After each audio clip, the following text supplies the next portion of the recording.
Wait for the drop here. Alrighty, welcome back. We have Austin back. Yeah, finally got Austin on. I want to get an apology out for last week. Oh man, yes. We were zooted out of our minds. Should not have done that. No. It's pretty hilarious watching some of the videos. We had to redo it like 5 times, and Any that content was is the good best content. one, by the way. Yeah. So, but we learned our lesson. Mistakes were made. Yes. But we are back, and we have Austin. Austin, you're going to bring the power rankings out, right? We're going to go over the last week's games, and then we're having this awesome power rankings reveal. All right, so we'll get right into it. Yeah. So let's start with the first game that we have here. It is Vinny versus Alex. You and I pretty much locked this one as a win. Yeah. Well, I mean, Alex has started the first 2 weeks not playing. He seemed like he might have had a comeback, and then I think he stopped playing again. Yeah. So, and we'll see. Alex has kind of been a little wish-washy this year, but yeah, I mean, this was a win all the way. Then he beat the new low, right? Yeah, I think so. 61, that's pretty low. Yeah. How many players do you have that weren't even playing? Winston. Well, I guess Boswell was. He just got 0. Yeah. Debo wasn't playing, so we had 2. Two. Well, Debo, I don't know. Austin, was Debo playing or was he just didn't play well? He got 0. Like, Debo just gets the ball in general. Okay. Yeah. Sorry, we had to turn your volume up. The volume was down. Yeah. Didn't really hear what you said there, but we got it all set now. We're good on audio. But yeah, I mean, there's really nothing to talk about this week. Vinny actually had a good week. What was it? 130 you put up? Yeah, he put up 136. Yeah. Yeah, his team's looking good. It's really top heavy. I mean, like actually the league, I don't know. There's a lot of good records and good looking teams right now. There's really not much to talk about this. I mean, No. Did you have anything, Austin? Not really. My only note was that Al needs to start setting his lineup after this next week. yeah, he needs to start playing fantasy football. That would be a start, you know? I mean, to be honest, I like getting a free win every time we play him in our division, but... Yeah, get 2 free wins, which is annoying as shit. But, all right, well, we'll go on to the next. 10. Tell us about this, Austin. This is... You know, the funny thing is we typically have, I don't even know, it lines up this way. The people we have on lost the prior week. I don't know why it always happens that way. Yeah, What are your thoughts on this one, Austin? Maybe I shouldn't come on the show. That's how I lost. I have to say, I'm actually still proud of the boys. We still got over 100 without Eckler and Kelsey. Obviously, you don't want to be reliant on just a couple of players, but we are. So if I were to put in Kelsey's average and Eckler's average over Gesicki and James Robinson, I have a very normal 131-point game. I win this easily. I'm not worried about the team. We're still on the top of the power rankings here. Yeah, and not even that. You just kind of got screwed because James Robinson went to the Jets, right? So, like, he wasn't going to get much. And Gus the Bus, who went off, all of a sudden, where did he go? So you didn't even need many points. You just had your running backs kind of shit the bed in. Cortland Sutton, who I thought was going to be good starting the year. Russell Wilson just his butt cheeks. He was very good the first couple of games, and then like Russ not only sucks, but he's also started to just only throw to Judy for some reason. Yeah, I don't know. That whole situation is just a fuckhole. I think before we move on from this game, both of us owe Luke an apology. He maybe came up the show this week, maybe? In your eyes, because he scored 110. That's not good points. This is Paul points every week. Hey, he listened to us and at least started ETN. I will say this. ETN being a monster and now Robinson being gone changes his team. It does. Yeah, that was my other note, was that ETN is legitimate, and with Saquon, ETN, and Dalvin Cook, like I think Luke has the best running back trio in the league at this point. Yeah, really. And Cook actually got good points as well. So he's been kind of like wishy-washy. How many touchdowns did he get? Is he because he was kind of touchdown reliant. Did he get any last week? He got no touchdowns. Okay, no, he got one right there. Oh yeah, you're right. Right there. Did he get a receiving touchdown? No, I was looking at receiving that. No, but he did get 5 receptions. Okay, yeah. 30 So yards. that's big because Madison's been taking those, so he might be back, like Dalvin Cook. But Wan'Dale, starting Wan'Dale Robinson, what a I mean, people, I didn't even really know who this guy was until I saw Wandell. I mean, Wandell's better, I guess, than DK. And Yeah, I don't know Mooney. how you start Wandell over DK. And I guess before we move on from this matchup, I am shocked, Austin, that you started James Robinson over A.J. Dillon. Why'd you do that? I think you guys know at this point. We do know it's because the RB1 in Green Bay is just not good. Yeah. A.J. Dillon's just not good. I think they've been resting A.J. Dillon for the playoffs, so they've been beating up Aaron Jones so far, but they're gonna eventually bring up A.J. Dillon for not the actual playoffs, the fantasy playoffs. I see. Well, all right. Well, I hope that for you. You're running back. In Eckler, is he out this week? No, he's good. Okay, I saw some hamstring thing pop up when on the way here. But yeah, your running backs have been a tough situation for you, like a little bit. But all right, and then we get to Dan. Dan just keeps putting up monster stuff. Even though Kenneth Walker didn't have a huge week, Kenneth Walker changes his team. He doesn't get receptions, but he's actually so good. Mm-hmm. Like, did you see that touchdown? Yeah. Like, he's an animal. And poor Paul, just he finally gets like a solid week, but there's a lot of points this week. There was a lot of like high scoring stuff this week. Yeah. I mean, his team is kind of like embodies one of his wide receivers, just Brandon Cook. Sometimes they don't want to show up. Yeah. Don't want to play. Damn, Rashad Bateman got 0. That's Yeah. tough. Yeah, I think he got injured on like the first play of the game or something on like a non-contact, like didn't even get the ball thrown to him and got injured. And he's out for the year now. Wow, if he starts Jerry Jeudy and Kyle Pitts, he wins the game. Yeah. Hackett Award right there. Yeah, wow. That's a tough one. Yeah. But, yeah, not much to say. Dan just come up. And Dan's Dan is sneaky 5-3. Dan's receivers, man. Like, Tyreek just gets so many receptions every week. It's it's just insane. And Kupp's just Kupp. Even though the Rams kind of suck right now, Kupp always gets good points. It's like, wow. They'll score 7 points, he gets 30 somehow. Yeah. But this was crazy. So, Mark ends up losing barely. And look at his kicker. 0 points. Yeah. Ooh. Well, if you were watching the Monday night game, I can't believe he didn't win because Burrow had 2 chances to give him anything. All he needed was 4 points, 5 points, and Burrow was out there in clutch time, and they needed a touchdown. Burrow got the ball twice and did nothing with it. I have a hot topic. We'll get into it later. Okay. About your guys' division. Okay. But I want to hear this, yes. But yeah, Austin, what do you think about this week? This is yeah, so I mean, for this one, for me, I think Josh's team finally looked like what a lot of people thought it was going to look like at the beginning of the year. I don't know if that's a fluke or if this is going to continue to happen. One thing that I think is a kind of a hilarious debate is rest of the season, would you guys be going with Geno Smith or Dak Prescott? Ooh. it is tough, but I Pollard looked really good. I was thinking Dak all the way, honestly, but with Pollard being this good, they might actually start running the ball a lot more.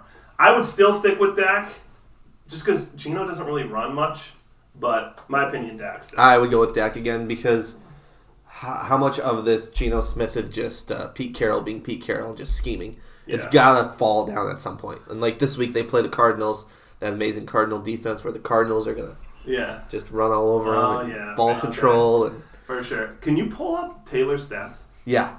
Is he fried? I will talk about this with waiver pickups. But. So he got 15.5 last week, but the problem is he's not bad. Like he's a good running back, but the Colts are terrible. He got banged up. He got Oh, he got injured? Yeah. Okay. He might not even play this week. Okay. I didn't know. So did he get injured pretty early? The other thing about Jonathan Taylor, and I had Jonathan Taylor last year. I rode him to that RB1 position. Yeah. It was very stressful. He went through all of these games and would have like 5 points going into the fourth quarter and then have like a 25-point fourth quarter and everything was great. I would not have touched him with a 10-foot pole at the first overall pick this year. I would have gone CMC instead.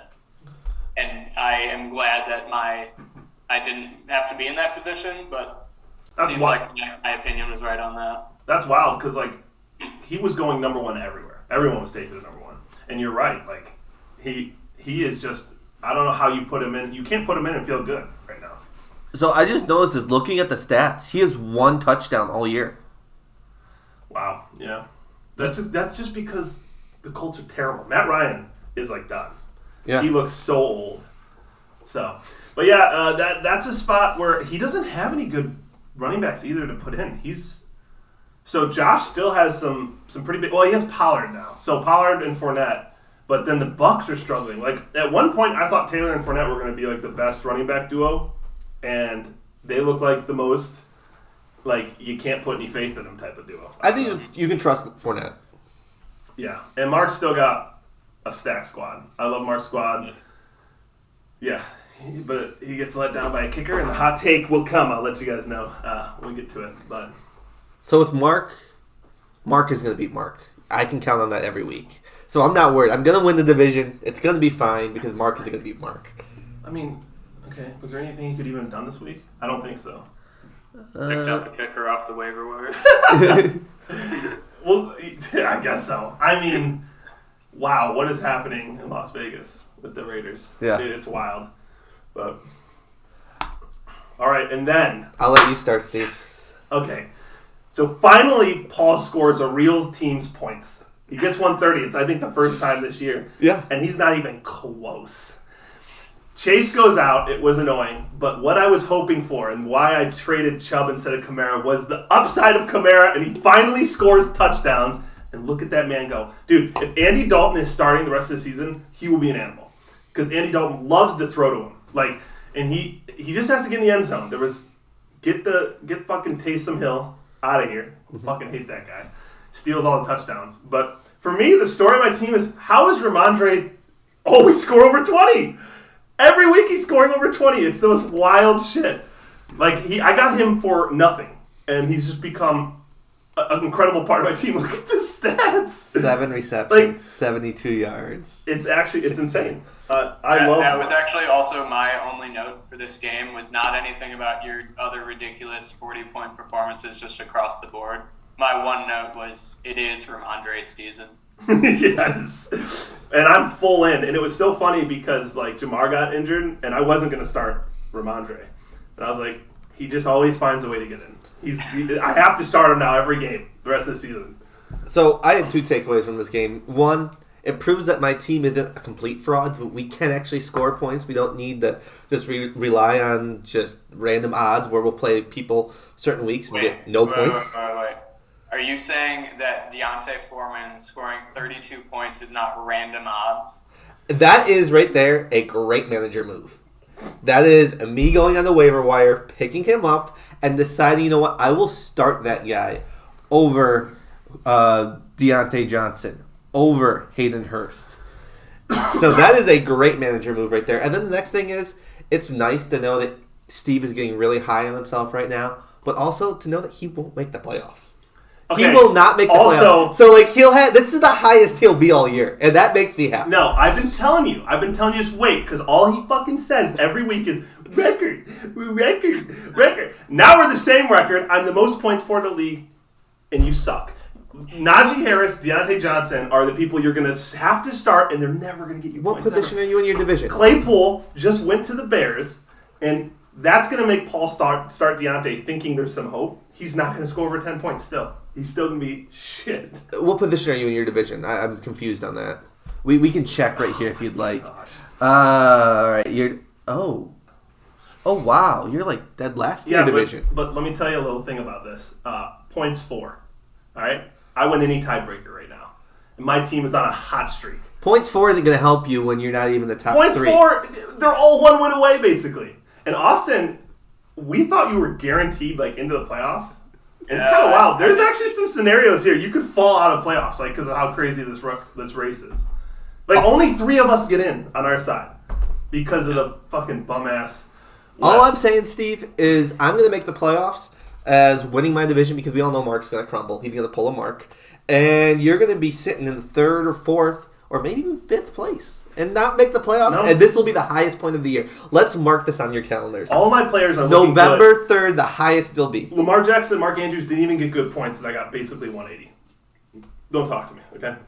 Just wait some more, okay? And then I'll rub it in your face, like, I had to eat crow. Or whatever the fuck you say. Hey, you won against me. Congratulations. You deserve that. But you're not making the playoffs. Austin, do you think Paul's going to make the playoffs? I've got the playoff odds included in the power rankings. I want to say that Steve's, and we'll see it in a second, but I want to say that Steve's percentage chance is higher than Paul's. Well, hey, that's actually a great segue. Cause let's go right to that, So Austin. we'll go right to it. You can just take over, and we'll what we've all been waiting for, the live reveal on the stream. I've been actually excited for this. Yeah, here we go.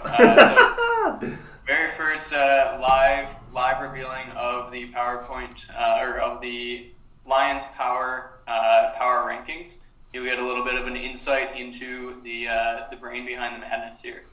So one thing to preface this, I know we've been enjoying the tiers lately.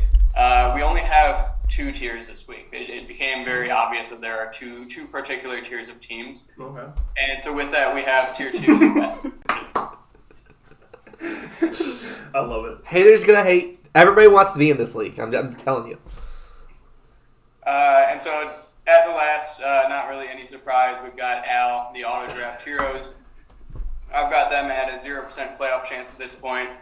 Statistically, they're not eliminated, but if you don't set your lineup, you're not going to make the playoffs. Al is sealed fate with the doll there. Yeah.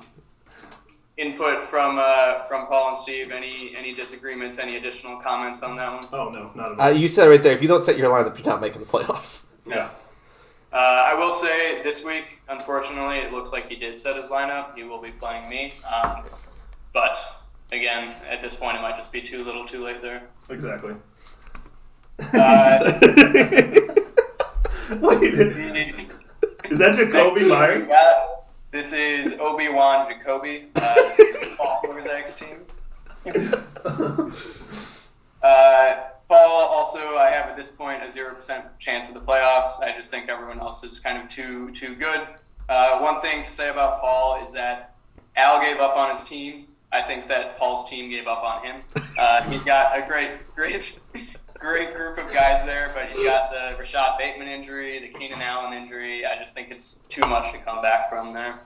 Yeah, and I think 0% is good just because of how ridiculous the records are on the East. I mean, he still could, I guess, in his division somehow lead it if it goes to shit, but I don't think so. So, yeah. Denzel. All right, next up here, we've got Toddler Murray. I sense that I might have my first disagreement on this topic on this one here. Now, you're finally at a 4-4 record. Your lucky streak may have finally come to an end. I think at this point, Najee Harris is a literal droppable player onto the waiver wire. I don't really see it happening. I don't see the comeback, but I'd love to hear the debate going the other way around. Before Paul starts, I just want to say something. I want to say I love how Paul just stays around that 8, 9, 7. No matter what you do, you just stay in that back end. You're just forgotten about. I love it. I'm all about it. But yeah, what do you think about this? So, a couple things. I appreciate, Austin, you coming on here, but this is one of your first terrible takes I've heard all day. So, I'm going to take it in stride because you know what? Our team thrives on people doubting us. People thought we were not going to win a game this year. We're 4-4. We're in the top of our division right now. Quote unquote, we're tied, still top of the division. And we've had some really bad weeks. There's been, I think, only 3 weeks we've scored 120 points total. So with that fact there, we're on the upswing. Najee Harris, we're going to figure out that flex running back position. It's going to happen. We hopefully will have Scordell coming back in about a week or so. That's going to change the dynamic of my team. And then we'll talk about it when we get to my team. But I have some sneaky waiver wire pickups this week. And last week that I have Kadarius Toney. I have a full weaponry that is accessible right now. They're just waiting to be used. So I love the hate. We love it because we're going to sneak up on you guys. And we're going to be sitting in the playoffs while Steve is crying. I'm just saying. I got one more thing I want you to go on. So with this trade of Claypool, tell me how you think Deontay's going to play out this season. So one of the big things that I hated about Claypool got all those dumbass jet sweeps, and that was Deontay's job last year. And the only other person to do that is that guy with the long blonde hair, Ozzy or whatever his name is. Yeah, I'm not sure. And he's had fumble problems. So that means Deontay's going to get his job back of running around the edge, taking it to the house. Najee, I can't refute that fact. He's been a major disappointment. But Deontay Johnson, I love where he's at right now. He had the whole bye week to learn how to run around the edge again. And Yeah. it's going to be great. And I think since Najee was the third pick in the draft, I think we can say that was the worst pick out of the whole draft. Yeah, well, possibly not just the whole draft, but maybe in the whole tier of our league. I mean, we could argue that Jonathan Taylor Because did he pretty was bad. he was thought he was going to be good, but he still wasn't a third round pick. What about Jonathan Taylor? Third overall pick. Jonathan Taylor. Huh? Jonathan Taylor, was that a good number 1 overall pick? I I agree. He was not a good pick. But if we're going to put him in the worst ever, that I would refute I think the that. fact that you reached for him and he's been this bad, like That's it. That's the nail in the coffin. Is the Yeah. reach. It's the reach and being bad. You've got to take risks if you want to win championships. okay, well that was a bad risk. It was a bad risk. risk. I am winning the championship. I'm more in it than you All are. right, let's let Austin get on with this. Continue. All right. Next one that we have. Didn't really have much inspiration on the picture here, so Luke just kind of scanned your Facebook. Not saying you suck, but much more inspirational name than that. Luke he is trending up. He's 3-5. Luke has had a rough season so far. I think there's a lot of talent on Luke's team. As I said kind of earlier on, I think he has the best running back trio in the league.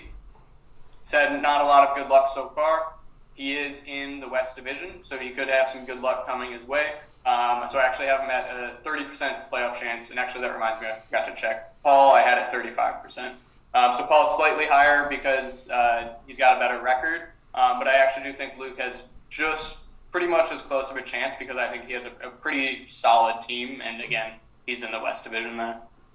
And I have some good things to say about Luke after the power rankings, actually. That's so shocking. I've only shit on him, his team and stuff for weeks. I have some good things to say. So 30%, I mean, he thought like the season was kind of over after he lost last week, or no, 2 weeks ago, or whatever it was. But 30% chance still. I mean, he's in the right division, so. I just have two things. One, people don't like to admit it, but 35% chance. I'm trending upwards. Oh my gosh, move on. We're from coming. yourself. We're We're coming. on a different slide now. But then the one thing, I still don't like Ramondre's JV team. That's all I'm gonna say. All right, let's go. Let's see where the JV team stands in the power rankings. All right. Next up, we have Clear Eyes, Full Hearts, 0-2. Mark's team, I also only have a 35% chance because at this point, I honestly think the West Division is just up for anyone's taking at this point. So 35, 35, 30. We've got basically a three-way split between those teams. None of them are winning the wild card, that's for sure. And so, again, that's where he stands. I think Mark probably has the most talented team in the division, but as Paul has brought up a few times, he is Mark. He might make a couple of bad managing mistakes and still kind of find his way outside of the playoffs here. Yeah. I like Mark's team. I really do. The only thing I don't like is the coach. So if we get rid of the coach, the team might do well. All right, so fire the coach. Yeah. All right, there we go. Perfect. By the coach. Work for the Panthers. All right, now on to the the God tier, right? Yeah, so Tier 1, conveniently called the East Division. The first team here is back. Josh is also trending up. He did get a win last week. Still kind of hate Josh's team, but again, you can't really argue with a 5-3 record at this point. So he's definitely still in it. He's a game out of first place in the division and really in the overall league. He has some talented players. They finally seemed like they were coming to light in the last game there. So he's there. Again, don't love the roster, but you can't really disrespect the 5-3 record there. I like his team. Yeah. I've said that I think from day one. I like a lot of what he has. If Taylor becomes anything, his team is very, very scary. I think he might be he have the worst points for in our division though. He might, I think, have it. So I think he already did, actually. I think this past week might have brought him up, but I think he was already last in the division. let's see. Yeah, he has the worst in your division. Yeah. Yeah, he's still worse in the division. So that's gonna be tough. You know that comes into play a lot here, especially how tight this is. But yeah, nothing really to say on that. Yeah, I think he's right where he needs to be. Cool. Next team here, Redhead Redemption. Before commenting on anything fantasy football related, I will say that in searching Redhead Redemption for images online, I realized that Vinny's team name is very inappropriate as it is very commonly used for some adult films. Wow, Vinny. That being said, I was able to manufacture a G-rated image that we could put onto our podcast here today. Okay. Surprising from our commissioner. Yeah, I didn't expect that out of him. No. Honestly. Might have to go take a search and see what it's all about, With that being said, Vinny's team is trending down technically, but I think trending up in reality. 4 on up, so the rest of the teams who can kind of use deduction, Vinny, me, Dan, and Steve in no particular order. All of these teams, I think, are all right around the same tier here. So Vinny moving down is not necessarily a knock on his team's performance. I just think it's a step up by some of the other teams. I still think that Vinny has just as good a chance as anyone in our division to make a wild card spot, end up as the top division team. I think he's got a lot of talent behind this roster here. Yeah, and I'll say I'm impressed at how well his team's done losing Javonte. Like, that was going to be such a major part of his team. Probably the only good player out of Denver. And losing him's tough, but he's still right there. So he's still looking good, and 50% playoff chance, like, it's impressive. Losing your top guy. Only thing I have to say that's surprising to see Vinny this high with having Green Bay's number 2 running back. Still sticking with that. Yeah, his RB2. Yeah, well, again, we're resting AJ for now, so we might see a little flip in the script coming later on. Yeah. Aaron Jones is dead. That's all I have to say about Vinny's team, but yeah. All right. Then coming at number 3, we have Steven's son, Ramondre. I was able to find somehow a onesie that has just Ramondre Stevenson's face on it, and I do think that if Steve makes the playoffs, he should find an adult-sized version of this that he has to wear around for good luck. With that being said, I've always said it throughout the course of the league. I think Steve's had one of the best-looking teams that just hadn't fared well luck-wise. Still stand by that today. Obviously, he's 4-4, so not at the same record as most of the other teams in the league. But I still think that talent kind of puts him up to that number 3 position here. Yeah. Again, I expect some hot takes, mostly out of Paul, and then maybe some takes of agreement from Steve. Well, I'll just say I love my spot right now. Losing Jamar, I was like, oh, this could be tough, but I have the most points for in the league. Like, it's an awesome spot to be. And it's crazy that I have the most points for, and I'm the worst in the division, record-wise. But, hey. This man is so happy right now, and I really hate to say this, to bring him down to reality, but, like, you're 5th place in your division. You need to get to at least 3rd. That's not happening. But I'm happy for you. I'm happy for you. This conversation, there's nothing here. It's just him saying bullshit, and then every week me being like, hey, look, you're wrong. And then he just has more bullshit. 5th place. Shut up, you son of a bitch. 5th place. But I am against the Asian this week, so we'll talk about that. Tough matchup. One might say you're Dennis. Yeah. All right, rounding out to number 2, we have, if you can understand this equation, Cam, Staff, Hawk, Cup, over Hill. Still not sure exactly what that equals. Dan is hoping that equals a win, I believe. Dan is also trending up. I think one of the clear most talented teams in the league. We all knew his wide receivers were nothing to be messed with going into this. Now all of a sudden his running backs are just completely coming to life. Nobody could have seen this between Josh Jacobs and Kenneth Walker of all people. But here we are. Dan has one of the most talented kind of rosters in the league. I do still think he's a little boom and bust. I think that's one of the reasons that running backs are so valuable is they're a little bit more consistent. Wide receivers are a little bit more touchdown dependent. But that being said, it seems like he's got a lot more boom than he does bust, so I think he is warranted to be one of the top teams in the league at this point. Yeah, and receivers are typically touchdown reliant. But Reek, I think now he has 4 of them. He has 4 over 10 receptions, over 150-yard games this year. And the Dolphins, in their history, only have a player who's done that once. And so this year, Tyreek has 4. And so in their history, they only have 1 player. He's not touchdown reliant. He's boom every week. He gets over 10 receptions like so much of the time. It's just wild. Like he is an animal. I didn't expect this out of him because like when he was with Mahomes, he'd have monster weeks, but a lot of it was touchdowns. Like he's just reception all over the place. Like it's crazy. And yeah, I have no idea what the heck can Staff Hawk come over hill even means. But I think Austin's figuring out an equation. We still don't really know what the answer is.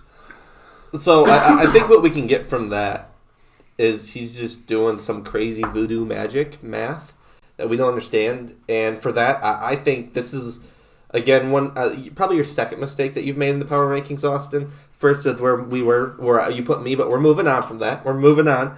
I think he's actually number 1. I like his team a lot.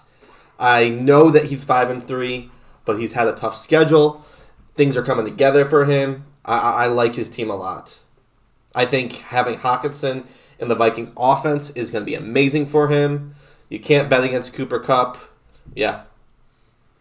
I can see that taking place in the foreseeable future. I think at this point, given records and given points for and performances so far, tin can, but May tin can is definitely still at the top of the league in general.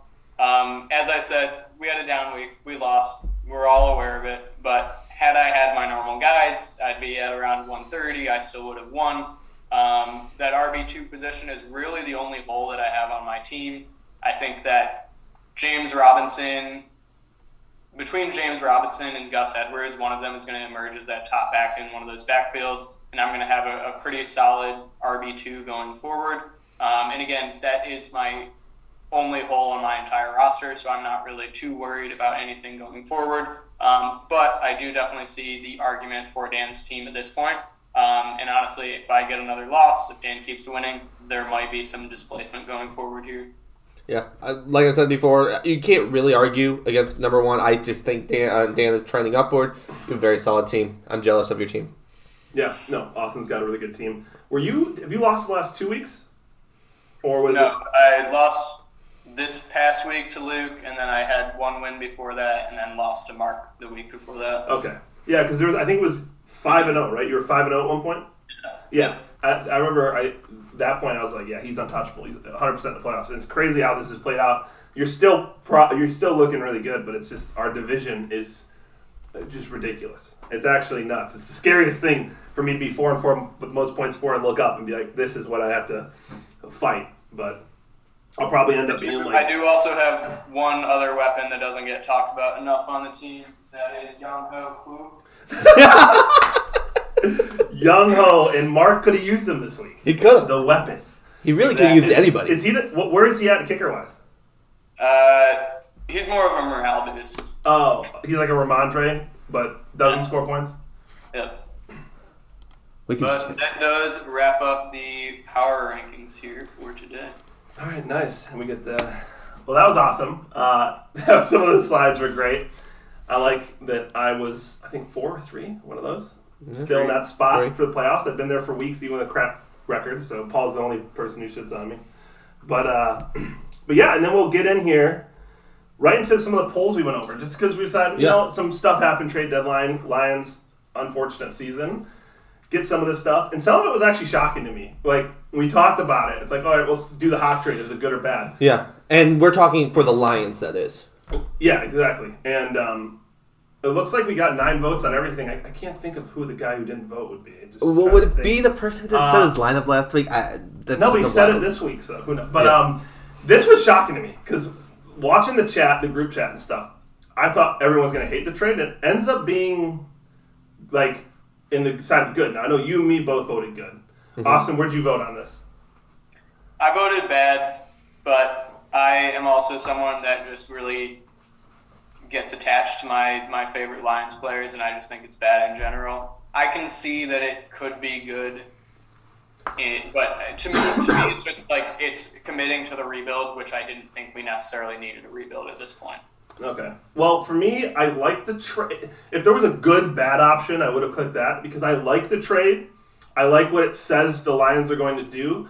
I hate that he went to the Vikings. Like, in division. That's, like, the worst thing about it. It's like, we're going to play this guy years to come. And, like, they've never really had a good... Kyle Rudolph's been, like, their tight end. They've never had a good tight end. Irv Smith drops everything, and now they have Hawk. So, That's annoying.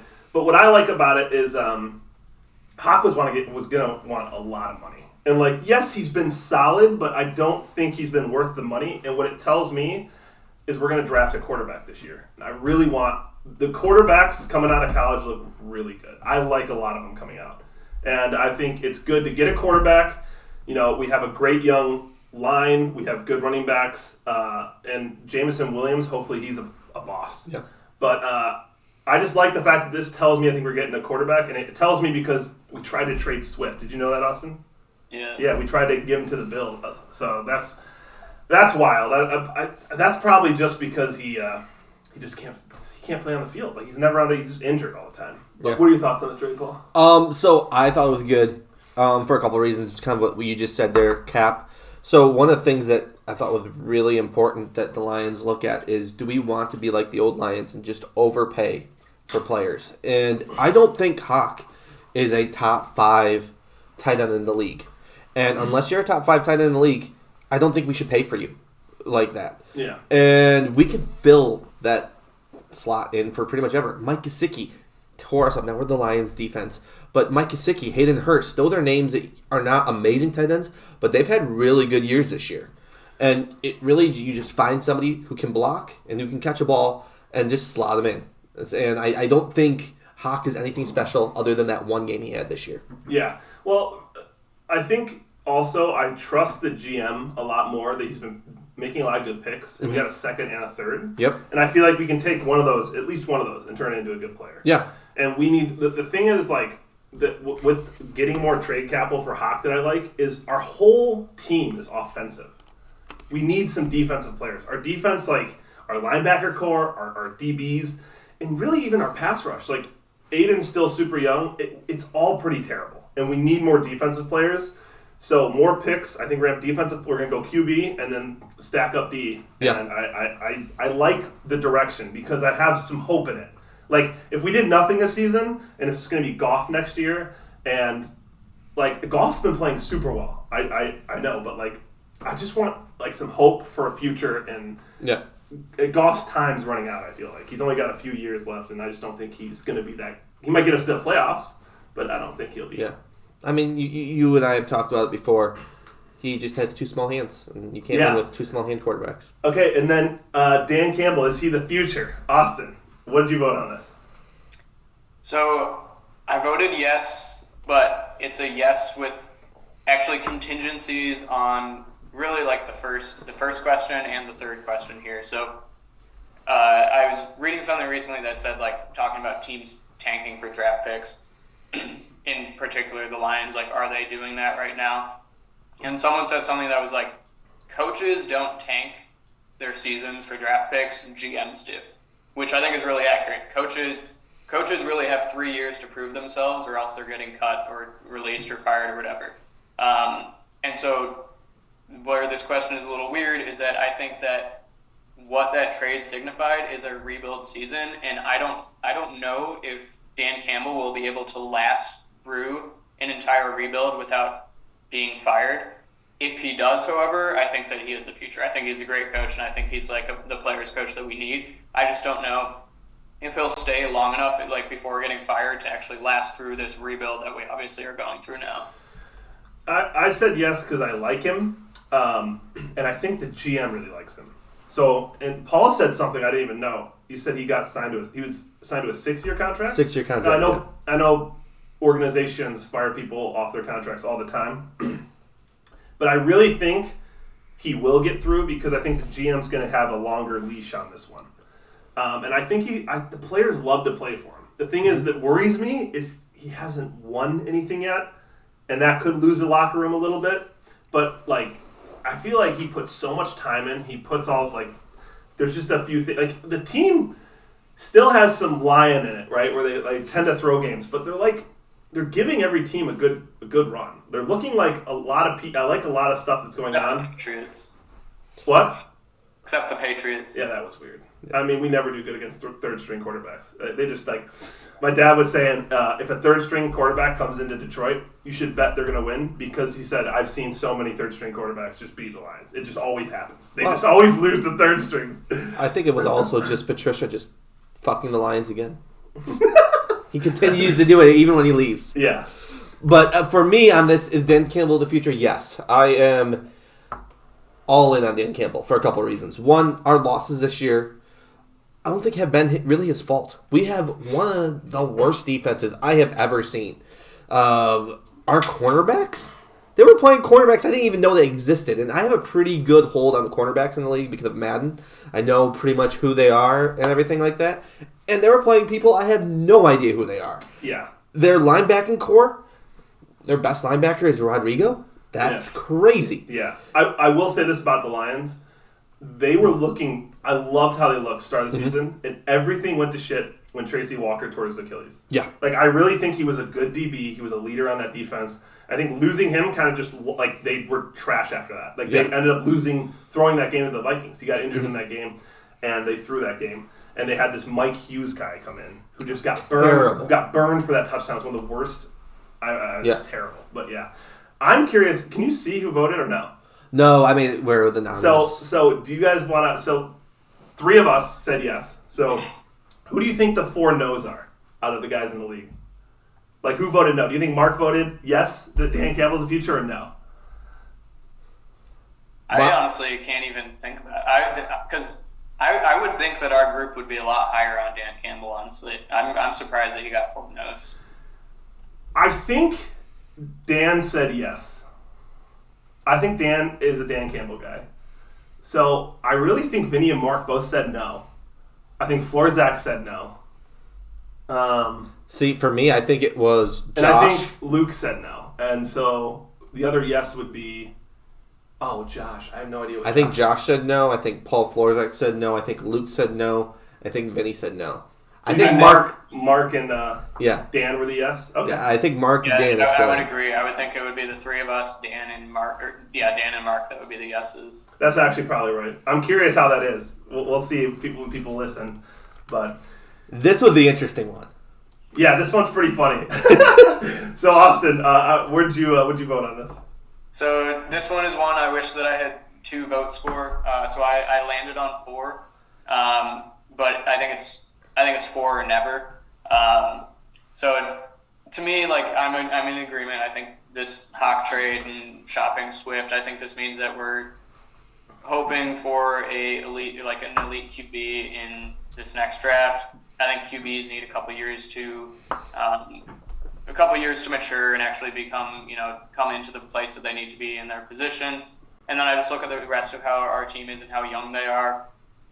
Hutchinson is like 21. DeAndre Swift is like 23. So I figured, like, what's their max age that they're still going to have, like, production? Running backs, that's generally like 27. So that's what I mostly based it off of. So DeAndre Swift's 27 year. I think that's our Super Bowl contention year. How old is Swift? How old is Swift? 23. Okay, wow, okay. So for me, I voted 2 years. Because when you look at the division, Rodgers, I think, had gone from Green Bay this year, whether he retires or gets traded. I don't see him doing another year in Green Bay. That leaves the Vikings and the Bears. I think the Vikings are on the downtrend. Their defense is old. And their offense, while it had a lot of good younger pieces, the core pieces, other than Justin Jefferson, are old. Thielen, Kirk Cousins is getting up there. And Dalvin Cook. He is not the old Dalvin Cook. The last 2 weeks he's looked pretty good. But once you get over a certain age... 27, yeah, there you go. And I am not wanting to sell the farm to try to get Dalvin Cook or even vote on him. So I think just purely on the division and the way it's trending, I really like the Lions, not next year, but the year after that, because that means hopefully a rookie quarterback will have 1 year under their belt, and we'll have all of our pieces.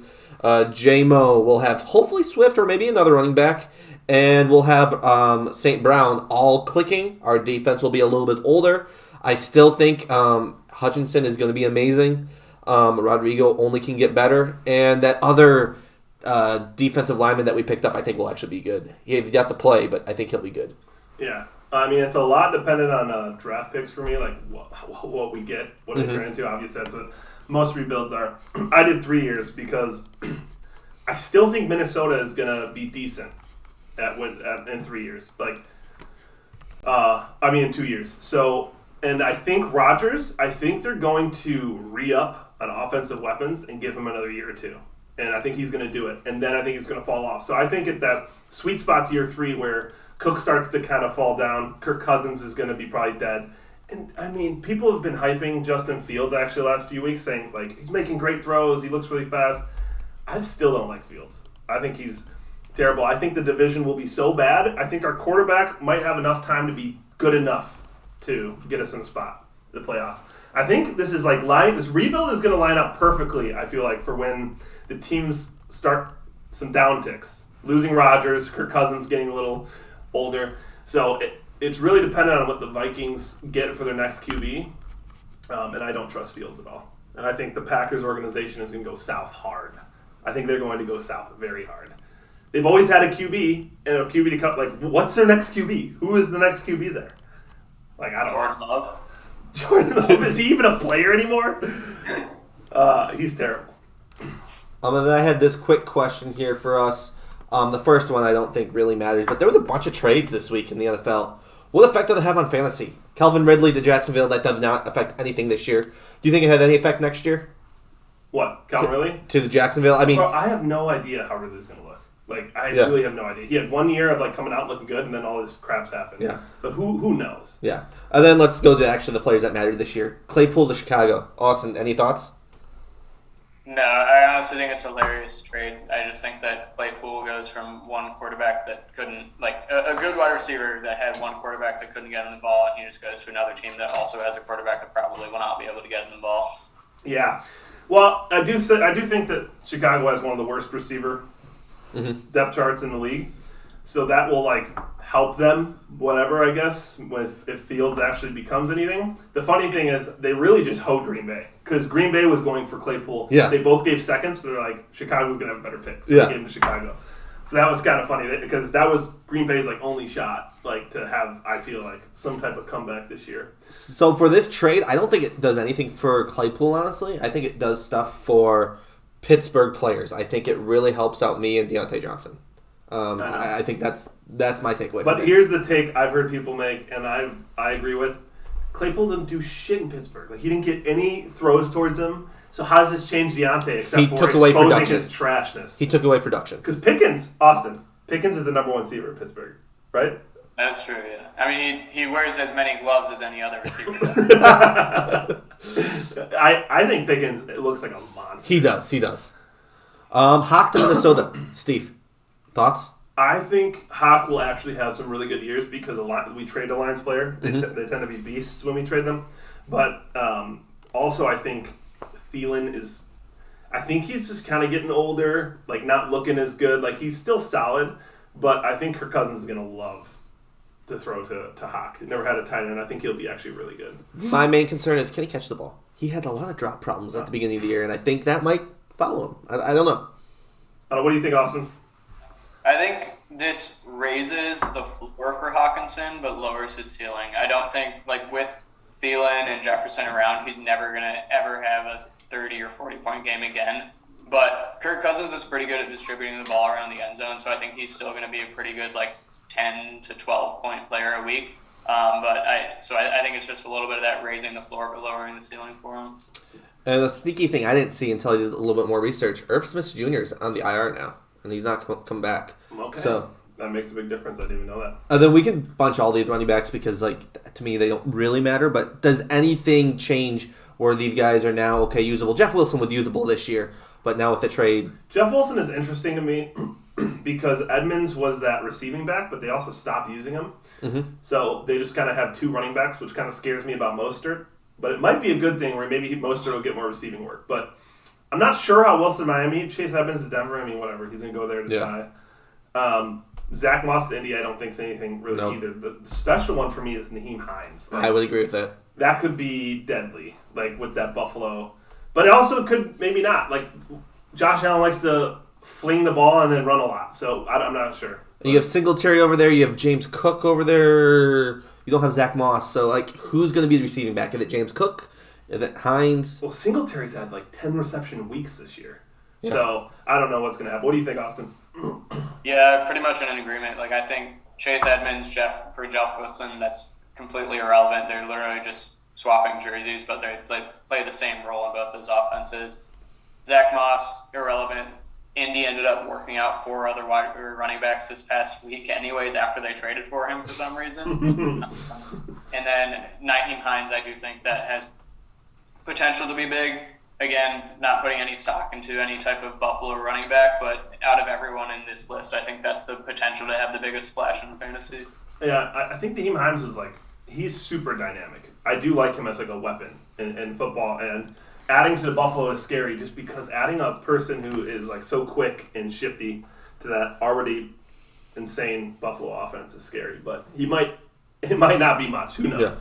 But All right, let's get into this coming week. yeah. So here we'll make your pick, and if you have any notes, let's talk about that. So, Austin, what's your pick on this game, and any thoughts? Let me pull up my notes here. Okay, first one, Dan and Vince. Yeah, I had Dan in this one. Nothing against Vince's team besides it's just his bye week. So he's kind of struggling with players there. And again, we've talked about how explosive Dan's team is looking at this point. Mm-hmm. Yeah. And for me, it's when you look at Dan, he kind of has his full strength in his lineup. And there's some people on Vinny's lineup this week, like Tyler Algier, however you say his name. And then, there's just this three receiver group of Amon-Ra St. Brown, Devonta Smith, and Tyler Boyd, where, yes, they've all had weeks they've done well, but what are the chances that they all actually do well? Some of them are going to have terrible weeks this week. Yeah. And Amon St. Brown, he's amazing, but he just, I don't know. He's having some real injury issues. It seems like he goes out there and gets banged up. I don't feel good about his lineup at all. And Evan Ingram, has he done anything in Jacksonville? I don't think so. He had a good week, I thought, last week. Yeah, 15 and 10. Okay, he's had some more usage weeks. I mean, solid. There's no upside from him. The 10th tight end. Yeah. Yeah, no, I think I'm in agreement with you three. Dan, it's going to be a close game, but I think Dan wins. And this is a big one. Yeah. This is Dan going to 6-3 and Vinny going to 5-4, which is huge. Yeah, in our division. it's a big game for you. It helps you. Well, I mean, either way helps me. I mean, it's not really. All right. Does Paul have a chance in this game, Steve? No. I mean, I had Mark winning all the way because I love his receiving core, like Justin Jefferson and then Waddle and Davis. Even though Waddle and Davis can sometimes have off weeks, their upside is incredible. And then you go through Paul's team, which makes me laugh every time I look at his lineup. Antonio Gibson, Jacoby Myers, Allen Robinson, and Eno Benjamin. I saw this guy a few weeks ago. Who the hell is Eno Benjamin? Is he a rookie? He is. Is he a rookie this year? No, I think he might be a rookie this year for Arizona. Yeah.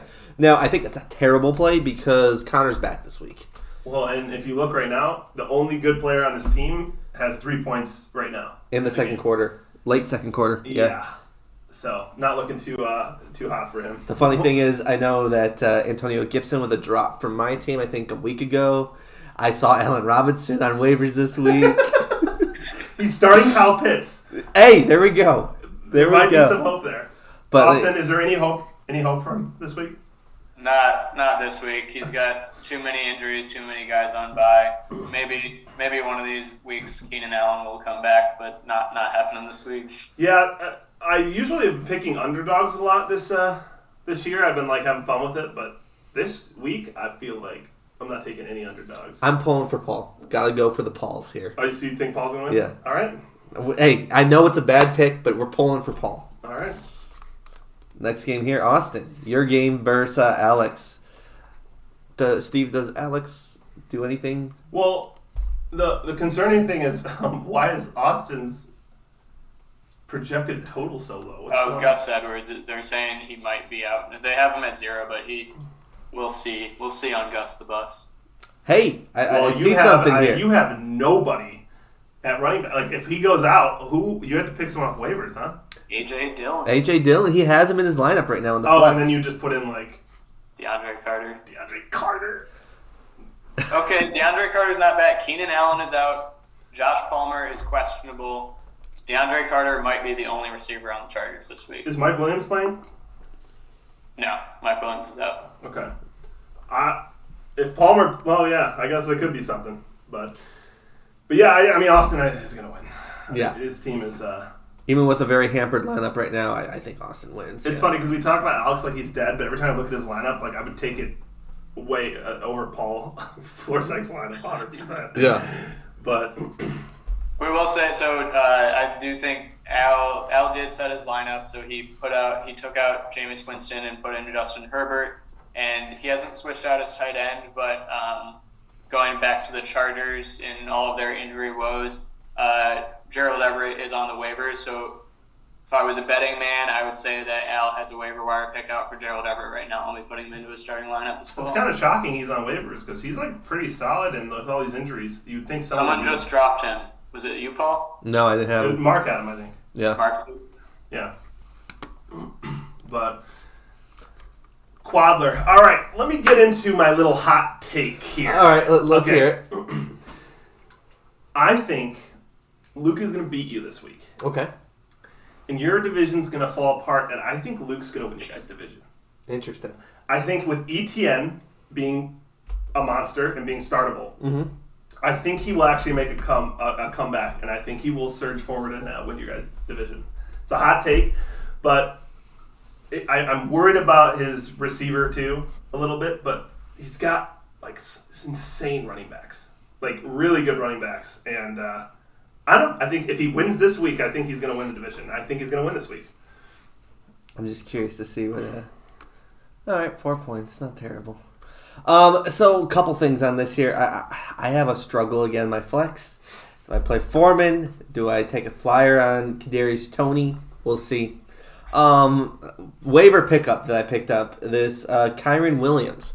He was supposed to be the starting running back this year for the Rams. Got hurt in the preseason and wasn't able to go. He's coming off of the IR this week.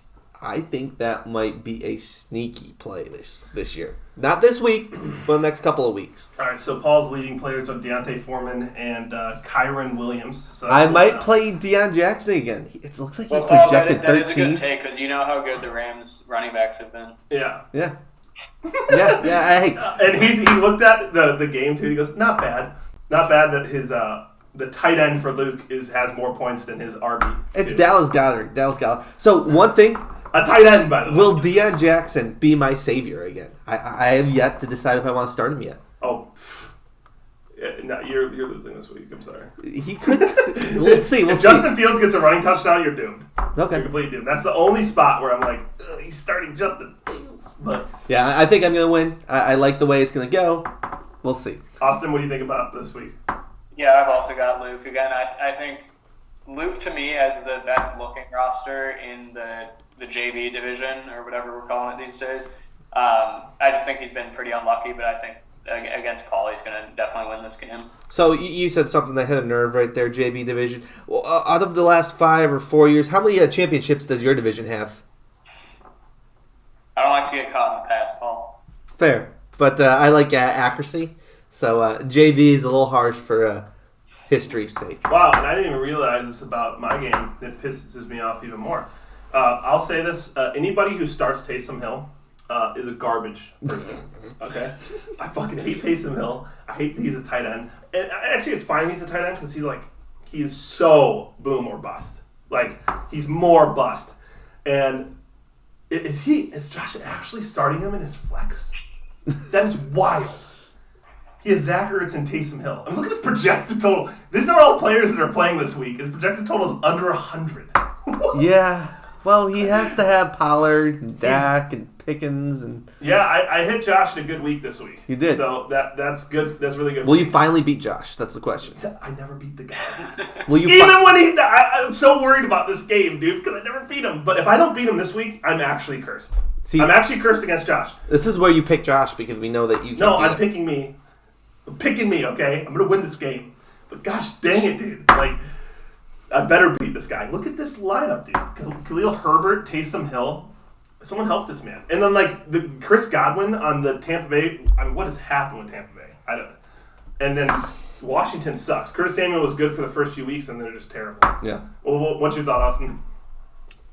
Yeah, I'm going to say that this game lives and dies with Taysom Hill. If Taysom Hill has more than 20 points, Josh wins. If he has less, Steve wins. I don't think that Taysom Hill has more than 20 points, so I'm picking Steve. But let it be known, if Taysom Hill scores more than 20, I'm picking Josh. Fair. I always get pissed off when I'm watching the Saints or I'm watching Red Zone and Taysom Hill scores, and I'm like, dude, the fact that now I'm playing against them and it's Josh, I'm going to get so tilted if Taysom still scores or gets good points. It's gonna hurt me. Even if Taysom Hill gets over 20, I'm confident in my team. But how is AJ Brown doing? He's probably not doing well because 6 points. Okay, 6 points. That's solid because Hurts had nothing. He had 3 points. So I'm okay with that right now. Still a close game, but yeah. Ooh, Drake London 9 already on the bench. Man, he's not starting Drake London. He hasn't for the last couple of weeks. I've been surprised. 9 on the bench. What do you mean? Wait, they aren't playing. Jonathan Taylor is projected 0. That means I need to play his backup, Deion Jackson. Are you sure? Okay, before we leave this section, anybody want to pick me now just because I'm going to start Deion Jackson? No, that would make me pick you less. The 32-point running back who comes in and saves? Paul, you always have some guys, anybody on Paul's team is a superstar, in his mind. Austin, I'm sure you're aware with trades. Anybody on his team is the most valuable person ever. Yep. Even after they are just coming off of waiver wires or something. I will say I haven't seen as many trades this year from Paul for 3 waiver wire pickups for a good player. I haven't seen as many. I've tried, but I've started to learn. It's a slow process. All right, let's go to our last section here, the betting section. Yeah. And I'll start with my bet, and you can just go over theirs. Yeah. I'm not betting. I don't bet teams to win really anymore, unless it's some ridiculous parlay, $10 to turn it into 1,000, something like that. I'll have some fun with those.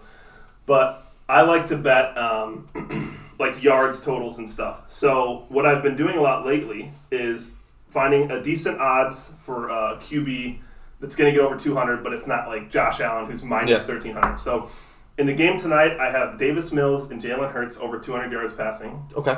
A.J. Brown over 40 yards receiving, which he's 6 points, so he probably has that already.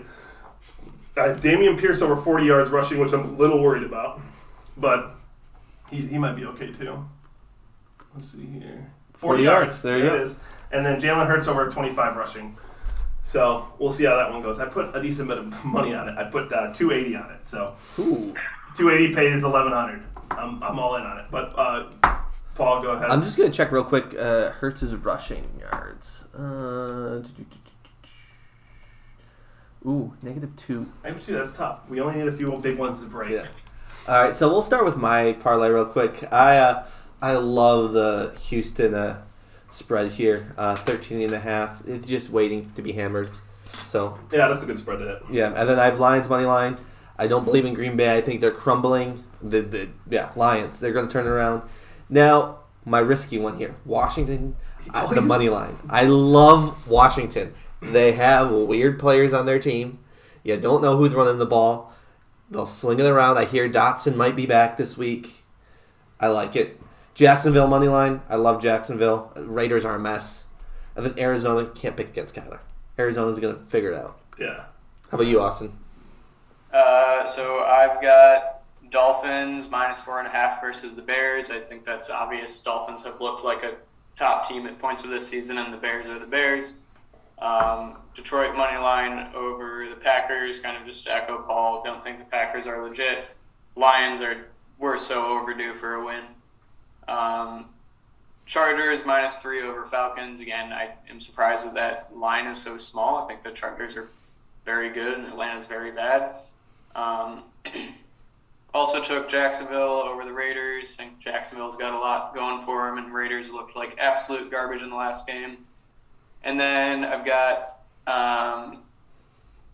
Carolina +7.5 versus the Bengals. Carolina is looking like a Super Bowl team without CMC, so we're definitely getting that one. Yeah, and by the way, I forgot we didn't even mention this. the most retarded take I've ever seen. Mark saying McCaffrey was going to be bad. He's just a blocker. And then his first week after having like a week, he is doing everything. Throwing touchdown, receiving touchdown, now. running touchdown, and he's everywhere. Yeah. And you put him in a team that knows how to scheme runs, he's going to go off. I don't even know where that take came from. Well, to be fair, I did see he did block a couple times in that game. So yeah, and he probably did it well. Yeah. It's probably a good blocker too. But like the fact that he's like Tevin Coleman, weapon. Kyle Juszczyk, weapon. It's like, dude, Kyle Juszczyk's probably scored 1 touchdown over the last 2 years. Like, where is it even coming from? But yeah, I thought that was just a ridiculous take. But yeah, I like your guys' bets. I hate Paul's. I mean, you have 3. Hey, we're going for the money here. You always go Cardinals. Watch the Cardinals screw you up again. But yeah, that's it for the betting section. I don't think we have anything else really to go over here. So yeah, I think like normal, let's have a good week. Keep fighting for first. Keep fighting for first. We'll see you guys next week. Thanks Austin. Appreciate it.